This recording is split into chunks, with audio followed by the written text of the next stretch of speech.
When life gets stressful and challenging, what do you do? How do you relate to yourself?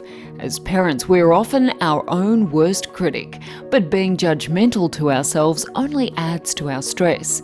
We may avoid doing things we need to do if we feel overwhelmed or like we're not coping as well as other people. We can also fall into unhealthy coping strategies like eating junk food or having a drink.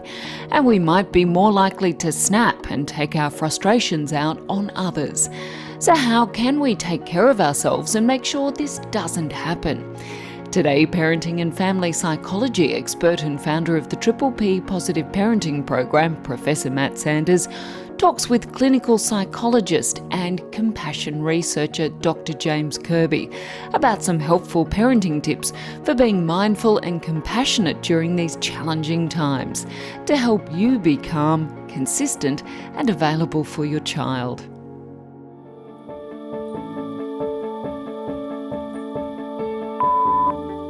Somehow it seems like the last person you have time to look after is yourself. I wake up in the middle of the night and can't stop thinking. I can't get back to sleep. I'm always tired. You know, it's really lovely to have everyone home all the time, but what I really want is just a moment for myself. I can't stop wondering what the future holds for the kids. Sometimes as parents, we can be pretty tough on ourselves. In fact, we can be tougher on ourselves, much tougher on ourselves than we are to other people. Of course, this just keeps us feeling stressed and overwhelmed, and it can certainly affect our parenting and our own sense of well-being. Being self-critical and prolonging the stress that follows from that is actually unnecessary, and it can really affect how you relate to others, your kids, your partner, other carers, and your wider family and friends, so it's actually really important to take care of yourself. However, sometimes taking care of yourself can seem a little selfish to people when there's so many others who are doing it tough out there. So what happens? What do? Well, we put others first and our own needs are put last. Really pausing to do something for ourselves. But if we take care of our own needs and are kinder to ourselves, we can actually be more available in the moment, we can be calmer, we can tune into our kids better and to their needs, and we can actually be more consistent with them.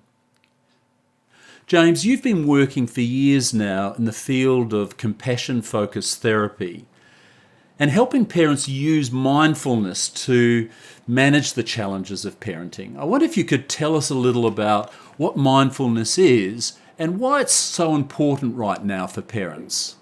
Yes, of course, Matt. Thank you for having me. At its core, mindfulness really is a process of becoming more aware of our unfolding experience. So becoming more aware of your thoughts, your feelings, perhaps the behavioural urges you might be having and what you want to do, but becoming aware of them as they happen. And a lot of people would have heard of mindfulness. In fact, a lot of people would have tried mindfulness.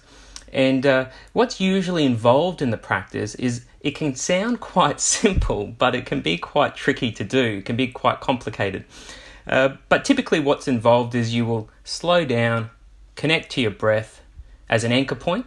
And the idea is you try to rest in that breath, keep coming back to that breath point. And what you tend to notice is the mind will wander off to different things. And you realize that pretty quickly. And the idea is you keep coming back to that present moment. So the key aspect of mindfulness is remembering to come back, remembering to connect. Because so easily we can run down another tunnel. It might be anger or anxiety and we're caught up in it. And then we're a long way down that track. And then it's like, hang on just a tick. Let's come back to the present moment. How do I want to be in this moment? How do I want to be with my child in this parenting situation? So mindfulness is about becoming aware of what's going on internally in an open way, as opposed to the critical way you were mentioning earlier, Matt. Okay, so tell us a bit more about what's involved with mindfulness. Mindfulness really allows us to become aware of what's happening internally. And then from that point, what mindfulness allows is, it allows us that little opportunity, provides that tiny space to perhaps to choose to do something different, as opposed to being reactive, being caught up in the emotions at that particular time. It doesn't mean mindfulness will fix anything or resolve the problem or make things easier, but it provides us with an opportunity to come back and remember to act in the ways that we would like to. So to perhaps be more helpful and compassionate, as opposed to letting some of these really intense emotions run the show. I'm always arguing with my teenagers about doing their schoolwork. Yeah, it's pretty hard at the moment to balance between parenting and work responsibility. I tend to raise my voice to my boy, then feel bad about it as well. There are plenty of things that I've said and done during this pandemic that I wish I hadn't. James, on the basis of your experience working with parents, I wonder if you could share some tips on using mindfulness and self-compassion at this particularly challenging time for parents.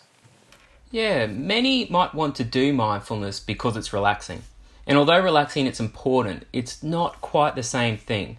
So it's important to always come back to what's the aim of why you're doing your mindfulness. And that's typically to help us come back and remember to come back to what we're doing at that time. So trying to be the kind of parent you would like to be in that moment. So mindfulness will help support that. There are many different apps available that you can download for free, which have some really wonderful guided meditations that can be helpful, and I'd really encourage that.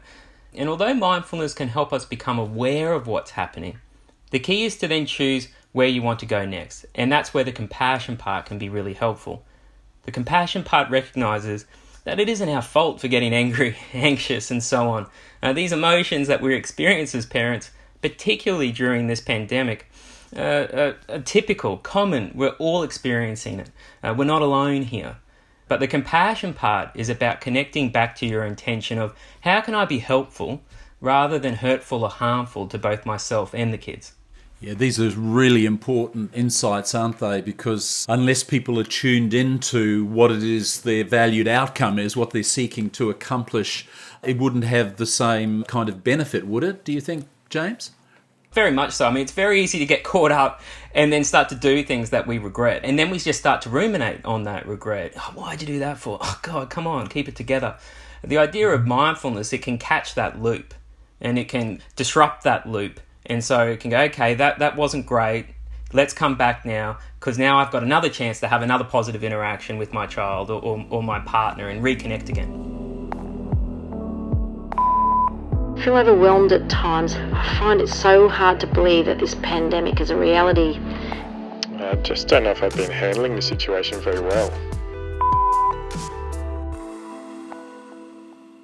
Given the challenges of the COVID-19 pandemic, what are your key take-home messages for parents to take care of themselves and for parents to be the kind of parent they want to be?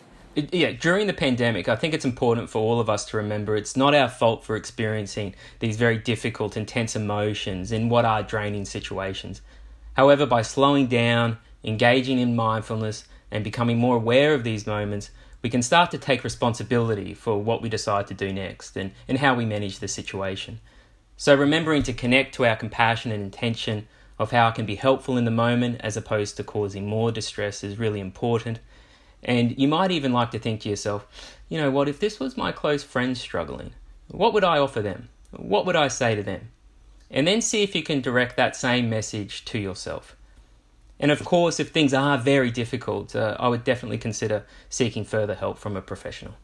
Yeah, and seeking help right now is a healthy, positive thing to do. It's not something that anyone should feel ashamed of or embarrassed about reaching out a little when you really need it. Would you agree with that? Oh, totally, absolutely. I mean, that's the real key here. So if we just kind of sum it up a little, the message fundamentally is that beating up on yourself as a parent with shame and blame and guilt and so on is actually not really very good.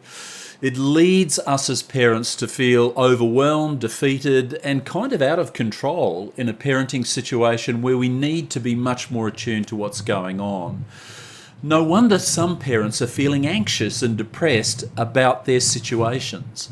So mindfulness is one of those important skills that really helps parents to become more self-aware of their thoughts, their feelings, their actions, and it helps parents to be more compassionate towards themselves and to focus on the kind of parent they'd like to be in that situation.